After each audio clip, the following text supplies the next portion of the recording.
315 quilômetros. Essa é a distância média entre as aldeias indígenas da Amazônia e um leito de UTI.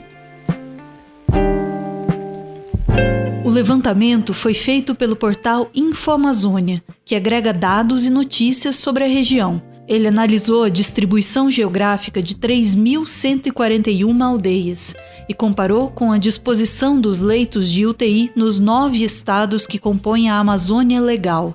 Os 315 quilômetros, como a gente disse, são a distância média. Das aldeias analisadas, 314 estão a mais de 700 quilômetros de distância de um UTI, que é onde devem ser tratados os casos graves de coronavírus, e outras 23 a mais de 1.000 quilômetros. A aldeia Púnia é a mais remota. Ela está a 1.079 quilômetros do Hospital Geral de Roraima. Isso é quase a distância entre São Paulo e Porto Alegre, se você usar a BR-116. Só que, no caso da aldeia Púnia e do Hospital Geral de Roraima, esses 1.079 quilômetros são medidos em linha reta. É uma distância hipotética. Se em uma cidade já não existe esse negócio de linha reta, imagina na floresta. Para os Yanomamis da aldeia de Maturacá, localizada perto do Pico da Neblina, na divisa do Brasil com a Venezuela, a distância até as UTIs da cidade de Boa Vista é de uma viagem de 3 horas de avião. Não existe ligação por terra e nem fluvial entre a aldeia e a capital de Roraima. Foi entre os Yanomamis, inclusive, que se registrou no Brasil a primeira vítima indígena fatal da atual pandemia. Alvanei Chirichana tinha 15 anos e um histórico de complicações de saúde, desnutrição, anemia, malária contraída várias vezes. Na Amazônia, quando é viável o acesso por rios, a distância entre uma aldeia indígena e uma unidade de terapia intensiva pode significar mais de uma semana de viagem. É o caso das aldeias mais distantes na região do Rio Negro. Em março, dados do Ministério da Saúde mostravam que os municípios da Amazônia tinham 1.325 leitos de UTI disponíveis pelo SUS, somados os adultos e os específicos para a Covid-19. Eles estavam distribuídos em 108 estabelecimentos.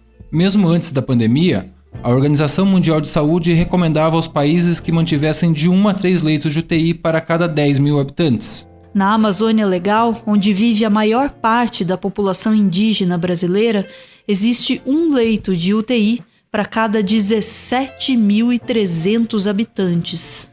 E a maioria está nas capitais dos estados, que ficaram rapidamente sobrecarregadas. A nossa população vai sofrer muito mais ainda. E isso é uma realidade que a gente está vendo aí, né? Quando você olha a foto aérea do cemitério, é uma coisa assim, um filme de terror. Algo que eu jamais imaginava ver isso na minha vida. O Ministério da Saúde organiza o aldeamento brasileiro em distritos sanitários especiais indígenas. Nesses distritos, o atendimento médico exclusivo é apenas o de baixa complexidade, o que não inclui respiradores ou leitos de UTI. Esses equipamentos precisam ser compartilhados pelos indígenas com a população em geral. Na Amazônia Legal, existem 4.760 respiradores e ventiladores pulmonares disponíveis pelo SUS em 675 estabelecimentos, que vão de hospitais de fato até ambulâncias. No entanto, existem distritos sanitários indígenas onde não há nenhum equipamento. É o caso do distrito do Vale do Javari, onde vivem 6.000 índios. E também do distrito de Médio Rio Purus, com quase 11.000 indígenas. A maioria dos municípios que compõem a Amazônia Legal, 66,5%, também não tem nenhum respirador. Neles vivem 8 milhões de habitantes e 203 mil são indígenas. O Distrito Sanitário Especial Indígena de Alto Rio Negro abrange, entre outros, o município de São Gabriel da Cachoeira, considerado o mais indígena do Brasil. Ali, até o prefeito foi contaminado pelo novo coronavírus e passou 5 dias internado em um hospital particular de Manaus. Em entrevista ao InfoAmazônia, o líder Marivelton Baré, presidente da Federação das Organizações Indígenas do Rio Negro, definiu a situação assim.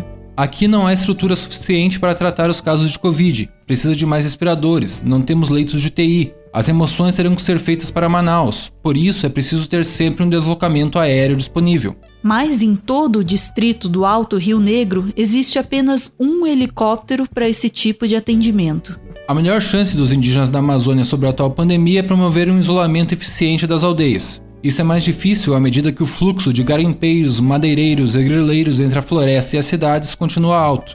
Já a associação que representa a etnia caripuna de Rondônia se uniu ao Conselho Indigenista Missionário e ao Greenpeace para denunciar a derrubada por invasores de uma área de floresta a menos de 10 quilômetros da aldeia, onde vivem apenas 58 indígenas. Nos anos 70, eles quase foram exterminados por doenças contagiosas levadas por não indígenas. O isolamento para escapar de pragas e doenças não é um método novo para os indígenas brasileiros. Historicamente, eles recorreram a isso para se defender de epidemias trazidas pelo homem branco. Relatos de padres jesuítas dão conta de que entre os anos de 1554 e 1584, por exemplo, mais de 60 mil indígenas morreram em decorrência principalmente de sarampo e varíola. Mesmo naquela época, existia uma espécie de colapso funerário e algumas tribos chegaram a ter 20 mortes por dia. De lá para cá, o extermínio massivo não parou, como aponta o antropólogo Rafael Pacheco, do Centro de Estudos Ameríndios da USP. No século XVII, com as entradas bandeirantes, os grupos Tupi-Guarani da região de Guaíra, no Paraná, foram assolados por contaminações, diz o pesquisador. Isso segue pelos séculos XVIII e XIX e atravessa o século XX. No começo da década de 1970, a mortalidade infantil ainda no primeiro ano de vida no Parque Indígena do Xingu chegava a 10%. É isso que também diz a historiadora Maria Luísa Tucci Carneiro, coordenadora do Laboratório de Estudos sobre Etnicidade, Racismo e Discriminação da USP. Lembra alguns casos, por exemplo, ocorrências durante a construção da rodovia transamazônica, quando após o contato, em 1981, os indígenas foram abatidos por uma epidemia de gripe, provocando a morte coletiva e a dizimação dos grupos. Deve ser também contabilizada a omissão do Estado, que não prestou socorro. A pandemia de 2020 é, portanto, mais um desafio para a sobrevivência das tribos indígenas brasileiras. Esse coronavírus, se ele chegar na nossa aldeia, nossas comunidades, os nossos velhos, são os nossos lideranças mais velhos, eles estão preocupados e se chegar essa doença, o povo Yanomami vai morrer tudo.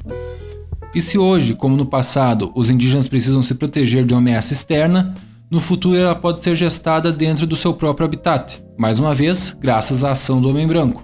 Essa é a hipótese levantada pelo professor Luiz Marques, da Unicamp, em um artigo publicado no início de maio.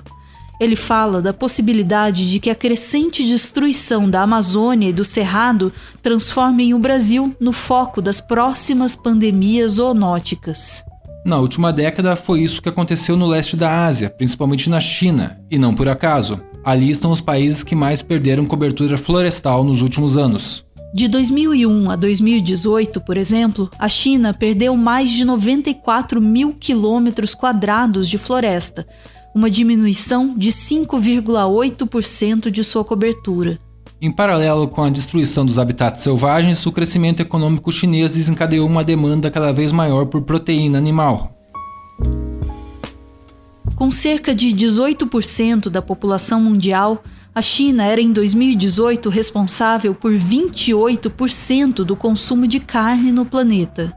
E, como o país tem uma escassez estrutural de oferta de carne bovina, a demanda precisa ser satisfeita por cada vez mais importações. É onde entram o Brasil, a Amazônia e o Cerrado, diz o texto do professor Luiz Marques. No Brasil, a remoção de 1.800.000 km² da cobertura vegetal da Amazônia e do Cerrado nos últimos 50 anos, para converter suas magníficas paisagens naturais em zonas fornecedoras de carne e ração animal em escala nacional e global, representa o mais fulminante ecocídio jamais perpetrado pela espécie humana. Nunca, de fato, em nenhuma latitude e em nenhum momento da história humana, destruiu-se tanto a vida animal e vegetal em tão pouco tempo, para a degradação de tantos e para o benefício econômico de tão poucos. Atualmente, o rebanho bovino brasileiro é de aproximadamente 215 milhões de cabeças. Dessas, 80% são absorvidas pelo mercado interno, que cresceu consideravelmente nos últimos 10 anos. Mesmo assim, o Brasil é o líder das exportações mundiais de carne bovina.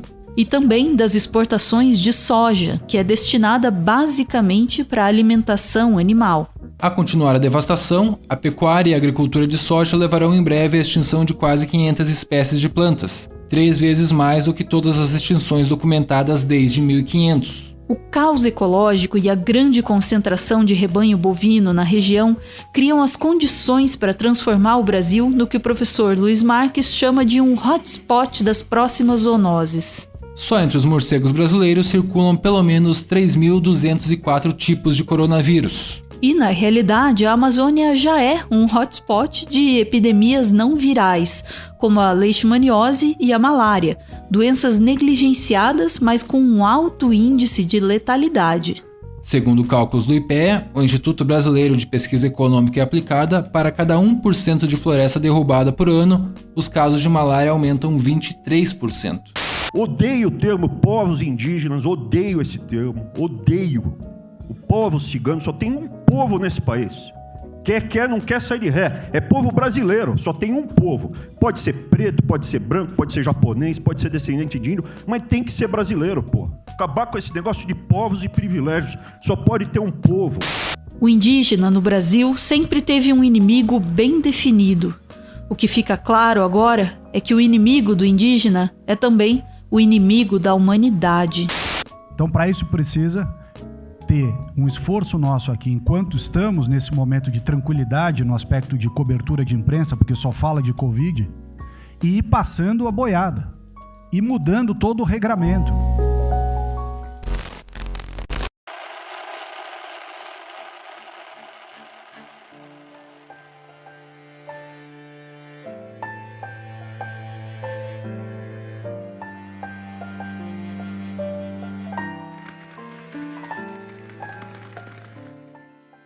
Muito obrigado por ver esse vídeo até o final. O Meteoro é mantido graças a uma campanha de financiamento coletivo. Quem participa aparece aqui no finalzinho para receber o nosso agradecimento.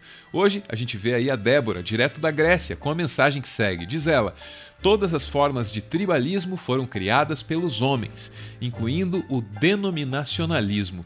Deus, porém, é maior que o cristianismo. Ele não é fã da religião que o diminuiu no cristianismo. Jesus não pode ser reduzido à tribo cristã ou a nenhuma outra tribo. Se ele pertencesse a um grupo, esse seria o grupo dos humanos. Beijo, gente. Valeu!